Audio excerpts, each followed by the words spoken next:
আপনাদেরকে একটা সুখবর দিতে চাই। আপনারা জানেন টোল ফ্রি করা হবে, নিশ্চয়ই জাহাঙ্গীর ভাই, টোল ফ্রি করা হবে। Thank you.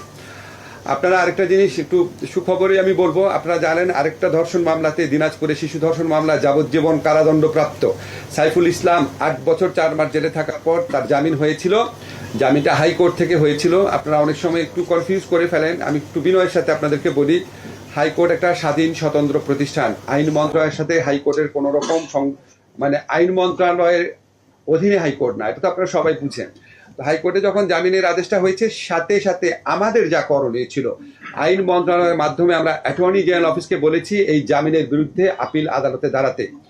একদিন পর, জামিনের আদেশের পরদিনই আমাদের অ্যাটর্নি জেনারেল অফিস আপিলের ডিভিশনে দাঁড়িয়েছে। আজকে আপনাদেরকে একটা সুসংবাদ দিতে পারি, হাইকোর্টের যে জামিন আদেশটা সেটা আপিল বিভাগ সেটা বাতিল করে দিয়েছে।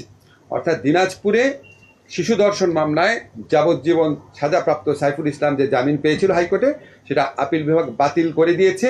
এরকম অন্য যে কোনো ক্ষেত্রে আপনাদেরকে জেনারেলি জানিয়ে রাখি, যখনই উচ্চ আদালতে এরকম জামিনের ঘটনা ঘটে, সেটা সন্ত্রাসী হোক, জঙ্গি হোক বা ধর্ষণকারী হোক, আমরা অ্যাটর্নি জেনারেল অফিসের মাধ্যমে এটার বিরুদ্ধে আপিলের ডিভিশনে যাই। আমাদের যেটা করার সেটা আমরা সম্পূর্ণভাবে করি।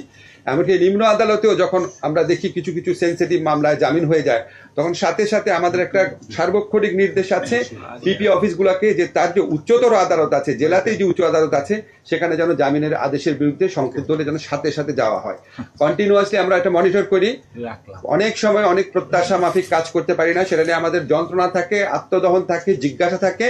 এবং আপনাদের শুধু একটা জিনিস বলে দেই, বাংলাদেশে যে নারীর প্রতি যে আপনার সহিংসতা হচ্ছে, নির্যাতন হচ্ছে, রেপ হচ্ছে, এটা কোনোভাবেই অ্যাকসেপ্ট করা হবে না। এই সরকারের এই সরকার পুরা প্রশাসন এই মামলাগুলার বিচার দ্রুত নিষ্পত্তিকল্পে, সুবিচারী নিষ্পত্তিকল্পে এবং যে কোনো ধরনের যৌন হয়রানি বন্ধের জন্য সকল প্রশাসনিক ব্যবস্থা গ্রহণের ক্ষেত্রে বদ্ধপরিকর।